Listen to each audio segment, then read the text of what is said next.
Good afternoon बंधुरा आजके आमादेर लांचेर मेनुते कि आछे चलुन देखी। एरकम भात हयेछे, मुग डाल हयेछे,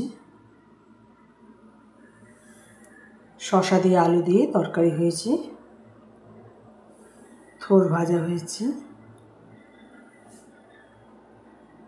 उচ্ছে भाजा हयेछे, मोचा हयेछे। मोचा मिक्सिते बेटे सेদ্ধ करे बेटे तारपर एकटु कचु शाकेर मतन भाजा भाजा करा हयेछे। नुन मिष्टि देওয়া हयेछे, लंका आदा बाटा देওয়া हयेछे, डिम एकटा कुचि कुचि करे भाजा हयेछे आमार बरेर जन्य, लेबू काटा हयेछे और এই যে আর মাছ পোনা মাছ কই মাছ মিশিয়ে একটা ঝাল হয়েছে বন্ধুরা। এই দিয়ে আমরা আজকে লাঞ্চ সারবো বন্ধুরা। এখানে রাখছি, পরে আবার নতুন ভিডিও নিয়ে আসবো। নমস্কার।